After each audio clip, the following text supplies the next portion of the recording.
ফার্স্টেই বলে দিই, অত হাই হ্যালো আমি করতে পারব না গো। কারণ ওটা আমার হয় না, আমার দ্বারা হয় না ওটা বলা।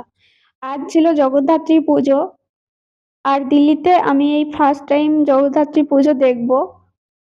আমি যেহেতু শাড়ি পরে যাব, তাই শাড়ির সঙ্গে যা যা সাজ লাগে সমস্ত কিছু আগে হাতের কাছে রেডি করে নিয়েছিলাম, যাতে আমার সুবিধে হয়।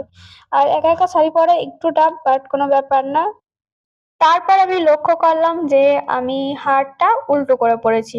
মানে আমি এত বেশি তাড়াহুড়ো করছিলাম যে হারটা আমি উল্টো পড়ছি না সোজা পড়ছি সেটা দেখার আমার আর টাইম হয়নি।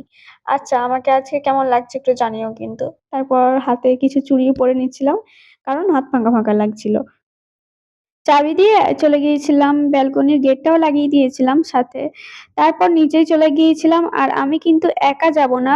পাশের বিল্ডিং থেকে আন্টিও যাবে, তো উনি বলেছিলেন যে আমাকে ডেকে নিও। তারপর আমরা রেডি হয়ে এবার যাব হচ্ছে মন্দিরে। আর এখন বাজে 2:30। এই যে দেখতে পাচ্ছ, এটা হচ্ছে একটা কালী মন্দির। এখানে দুটো মায়ের মূর্তি রয়েছে। পরে আমি তোমাদের দেখাবো, এই মুহূর্তেটা বন্ধ আছে। এসে দেখলাম বিশাল বড় একটা লাইন। যেহেতু এইখানে মানে আমরা যেখানে যেই সোসাইটিতে থাকি সেখানে কিন্তু এই একটাই পুজো হয়, জগদ্ধাত্রী পুজো, যার জন্যই এত ভিড়। আর এখানে খাওয়া দাওয়ার ব্যবস্থাও ছিল, যার জন্য আমরা খাওয়া দাওয়া করার পর আমরা এসেছিলাম মন্দিরে, কারণ সেই মুহূর্তে অনেক ভিড় ছিল।